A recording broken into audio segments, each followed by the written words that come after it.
வணக்கம். இது தேர்தல் திருவிழா. நாடாளுமன்ற தேர்தல் நெருங்கிவிட்ட நிலையில தமிழ்நாட்டோட அரசியல் களம் நாளுக்கு நாள் பரபரப்பா மாறிக்கிட்டே வருது. அரசியல் ரீதியான விமர்சனங்கள், பரப்புரை என தமிழ்நாட்டில் நடந்த முக்கிய நிகழ்வுகளை இந்த தேர்தல் திருவிழா நிகழ்ச்சியில பார்க்கலாம். அதிமுக பொதுச் செயலாளர் எடப்பாடி பழனிசாமியை அறவேக்காடுன்னு பாஜக மாநில தலைவர் அண்ணாமலை விமர்சிச்சிருந்தாரு. இந்த நிலையில தமிழ்நாட்டில் உள்ள ஒரே ஒரு அறவேக்காடு அண்ணாமலை தான் அதிமுக முன்னாள் அமைச்சர் செல்லூர் ராஜு விமர்சிச்சிருக்காரு. குஜராத்ல தான் போதைப் பொருள் அதிகமா சிக்கிறதா முன்னாள் முதலமைச்சர் எடப்பாடி பழனிசாமி தெரிவிச்சிருந்தாரு. பாஜக ஆளும் மாநிலத்தை குற்றம் சொன்னதால கடுப்பான அண்ணாமலை எடப்பாடி பழனிசாமி அறவேக்காட்டுத்தனமா பேசுறாருன்னு கடுமையா விமர்சிச்சிருந்தாரு. முன்னாள் முதலமைச்சர் எதுவுமே புரியாம பேசுறாங்க அப்படிங்கிறது ஆச்சரியம் மட்டுமல்ல, வருத்தம் மட்டுமல்ல, நகைச்சுவை. ஒரு பார்டர் ஸ்டேட்ல அவங்க ட்ரக்ஸை பிடிச்சா அது சாதனை. ஒரு பார்டர் ஸ்டேட்டுக்குள்ள தான் ட்ரக்ஸ் உள்ள வரும். குறிப்பாக முந்திரா, குறிப்பாக இந்தியாவுடைய பார்டர் ஸ்டேட் தான் ட்ரக் உள்ள வரக்கூடிய ஏரியாவே. அதனால தான் 2வது பிப்ரவரி மாதம் கடைசி வாரத்தில் பார்த்தீங்கன்னா போர்பந்தர்லேருந்து 60 கிலோமீட்டர் தூரத்தில் ஒரு படகு பிடிச்சாங்க. ஏன்? அந்த படகு ஈரான் சப்பர் போர்ட்லேருந்து வரக்கூடிய படகு. அதில் வரக்கூடிய சரக்கு எங்கே போகணும்? சென்னைக்கு. சென்னையிலிருந்து ஒரு போய் வாங்கணும். அதனால் முந்திரா போர்ட்டில் இதை பிடிச்சிருக்காங்கன்னா அவங்களுக்கு நீங்கள் கைத்தட்டி அவார்டு கொடுங்க. ஒரு பார்டர் ஸ்டேட்டில் ஒரு ட்ரக்ஸை கண்ட்ரோல் பண்ணுறாங்கன்னா அவங்களோட எஃபிஷியன்சி எந்த அளவுக்கு பிடிக்கிறாங்கிறது பொறுத்து தான். இன்னைக்கு அந்த முன்னாள் முதலமைச்சர் புரிந்து கொள்ள வேண்டும், இது போன்ற அரைவேக்காட்டுத்தனமான பதில் சொல்லக்கூடாது.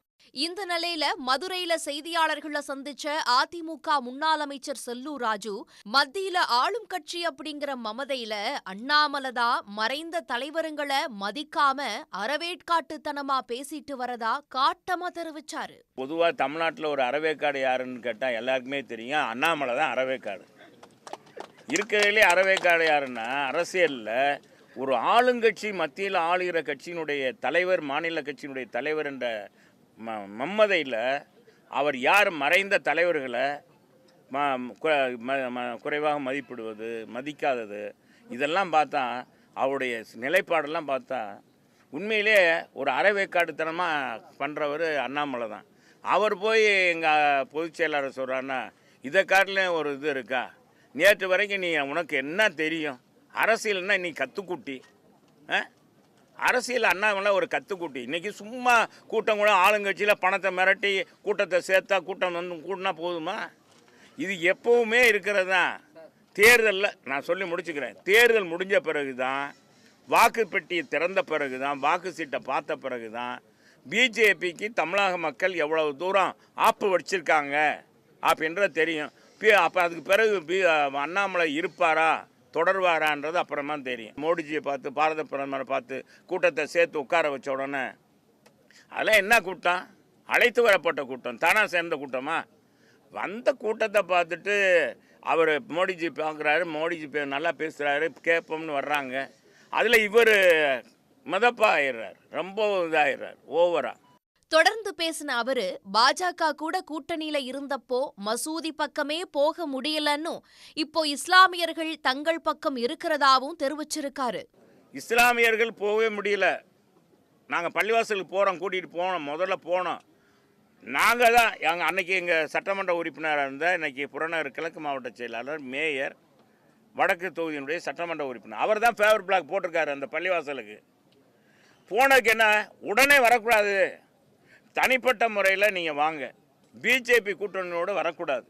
அந்த மாதிரி கிறிஸ்தவர்கள், சிறுபான்மையினர், இந்த மாதிரி இயக்கங்கள்லாம், இந்த மாதிரி சமுதாயம்லாம் என்னாச்சு, எங்களை பாரதிய ஜனதா ஆதரித்ததுனால தான் எங்களுக்கு சிறுபான்மை ஓட்டு மக்கள் தமிழ்நாட்டு, அதுவும் மதுரையில் இருக்கிற பெரும்பான்மையான மக்கள் வாழ்கிற அந்த நாடாளுமன்ற தொகுதியில் எங்களுக்கு ஓட்டு உழுகாததுக்கு காரணம்.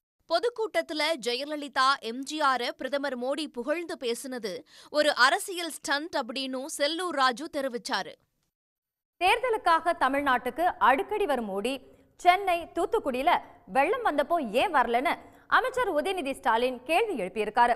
கொளத்தூர்ல நடந்த திமுக நிர்வாகிகள் கூட்டத்துல பேசின அவரு தெரிவிச்ச கருத்துக்களை இப்ப பார்க்கலாம். இந்த 10 வருஷம் திரு ஒன்றிய பிரதமர் திரு நரேந்திர மோடி அவர்கள் என்னென்ன வடை சுட்டாரு அத்தனையும் உங்களுக்கு அத்துப்படி கரெக்டா? எத்தனை பேருக்கு வேலை வாய்ப்பு வாங்கி தரேன்னு சொன்னாரு, எத்தனை பேருக்கு வாங்கி கொடுத்தாரு? சிஏசின்னு ஒரு அறிக்கைமா, அதை மட்டும் இது மட்டும் சொல்றேன். Controller audit general of India தணிக்கை குழு ஆடிட் பண்ணுவாங்க. அவங்களோட வேலையை ஒன்றிய அரசு மாநில அரசு செய்கின்ற செலவு கணக்குகளை சரியா பண்றாங்களா அப்படின்னு பாக்குறதுக்கு ஒரு சிஏஜி கமிட்டி. அவங்க ஒரு 7 மாசத்துக்கு முன்னாடி அவங்க வருஷம் ஒரு ரிப்போர்ட் கொடுப்பாங்க. அந்த ரிப்போர்ட்ல பாத்தீங்கன்னா ஒன்றிய அரசு செஞ்சிருக்கக்கூடிய 7.5 லட்சம் கோடி அதுக்கு கணக்கு இல்ல. 7.5 லட்சம் கோடி எங்க போச்சுன்னு யாருக்குமே தெரியல. 1 கிலோமீட்டர் ரோடு போடுவதற்கு ஒன்றிய பாஜக அரசு எவ்வளவு செலவு கணக்கு காட்டியிருக்காங்க? 250 கோடி. 1 கிலோமீட்டர் ரோடு போடுறதுக்கு 250 கோடி. இறந்து போன 88,000 பேருக்கு இன்சூரன்ஸ் பண்ணிருக்காங்க, மருத்துவ காப்பீடு திட்டம். இதெல்லாம் கேள்வி கேட்டது நம்ம இந்தியாவிலே ஒரே தலைவர், தைரியம் உள்ள தலைவர் நம்முடைய கழக தலைவர் அவர்கள் தான். என்ன தெரியும் பண்ணாங்க? திரு மோடி அவர்கள் பதில் சொல்லவே இல்லை. என்ன பண்ணாங்கன்னா, அந்த சிஏஜி அறிக்கையை தயார் பண்ணாங்கல்ல, அத்தனை பேரையும் பணியிட மாற்றம் பண்ணிட்டார், அத்தனை பேரையும் டிரான்ஸ்பர் பண்ணிட்டார். சென்னையில புயல் வந்தது, எவ்வளவு பெரிய வெள்ளம் வந்துச்சு, எல்லா இடத்துலயும் தண்ணி நின்றுச்சு. அப்ப யார் உங்க கூட நின்னது? திராவிட முன்னேற்ற கழகத்தை சேர்ந்தவங்களும் நீங்களும் மக்களோட மக்களா நின்னோம்.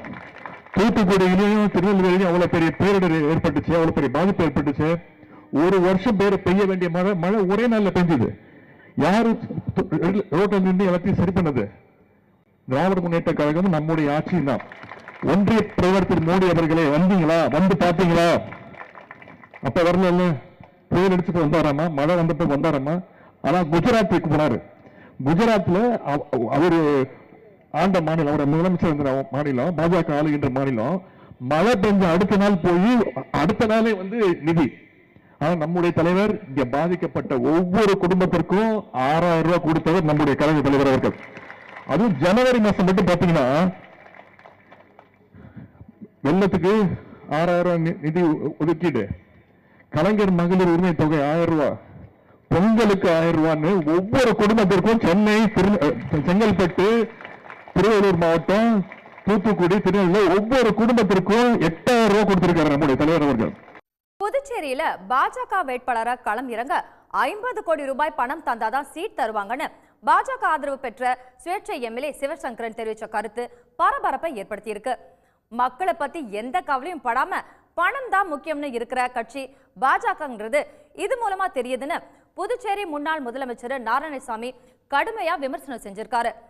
இதுக்கு இடையே சிவசங்கரன் கருத்துக்கும் பாஜகவுக்கும் எந்த சம்பந்தமும் இல்லைன்னு அந்த கட்சியோட மாநில தலைவர் செல்வ கணபதி தெரிவிச்சிருக்காரு.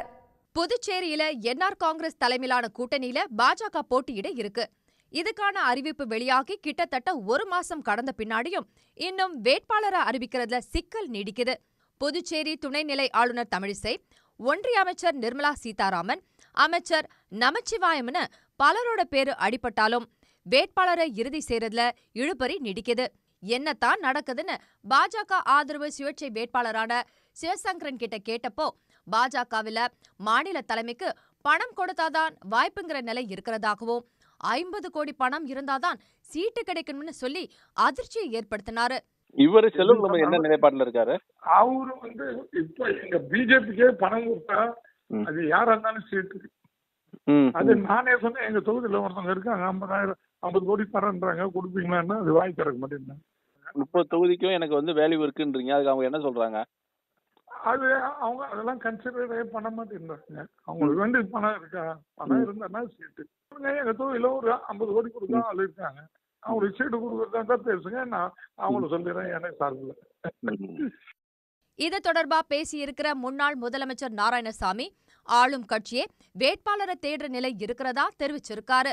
பணம் தான் முக்கியம்னு பாஜக செயல்பட்டு வரதாவும் நாராயணசாமி குற்றம் சாட்டியிருக்காரு. பாரதிய ஜனதா கட்சியில் கடந்த 3 மாத காலமாக யார் வேட்பாளர் என்ற நிலை தெரியாமல் உள்ளூரை சேர்ந்தவர்களா, வெளிமாநிலத்திலிருந்து வருகிறார்களா என்று தெரியாமலும், புதுச்சேரி மாநிலத்தைச் சேர்ந்த யார் நிற்கப் போகிறார்கள் என்று தெரியாமலும், நிற்க வேண்டும் என்று வற்புறுத்துவர்கள் ஓடுவதும், நிற்க மாட்டேன் என்று வெளிநாடுகளுக்கு ஓடுவதும், நிற்க வேண்டும் என்று சொல்லுவர்கள் சுயேட்சை உறுப்பினர்களாக நிற்க வேண்டும் கேட்குறாங்க.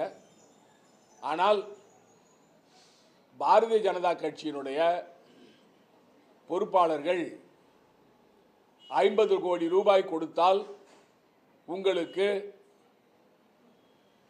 இந்த பாராளுமன்ற உறுப்பினருடைய இடம் கொடுக்கப்படும் என்று பகிரங்கமாக பேரம் பேசுகிறார்கள். அதாவது புதுச்சேரி மாநிலத்தில் பாரதிய ஜனதா கட்சியால் பாராளுமன்ற உறுப்பினர் தொகுதி 50 கோடி ரூபாய்க்கு விலைக்கு பேசப்படுகிறது. இப்படிப்பட்ட ஒரு கேவலமான ஆட்சி பாரதிய ஜனதா கட்சி. குறிப்பாக யார் வேட்பாளர்கள் என்று ஆட்சியில் இருக்கிறவர்கள், என்ஆர் காங்கிரஸ் பாஜக கூட்டணி ஆட்சியில் இருக்கிறவர்கள் இதுவரை முடிவு செய்ய முடியவில்லை. இதிலிருந்து பாரதிய ஜனதா கட்சி பணத்தை நம்பி இருக்கிறது. இவர்கள் மக்களை பற்றி கவலைப்படுவதில்லை, மாநிலத்தின் மீது இவர்களுக்கு அக்கறை இல்லை, பணம் தான் இவர்களுக்கு பிரதானமாக அமைந்திருக்கிறது. தொடர்ந்து பேசின அவரு மத்தியில மோடி அரசும் மாநிலத்துல ரங்கசாமி அரசும் ஊழலில் ஈடுபட்டு வராங்கன்னும் 2 பேருக்குள்ளேயும் எந்த வித்தியாசமும் இல்லைன்னு தெரிவிச்சிருக்காரு.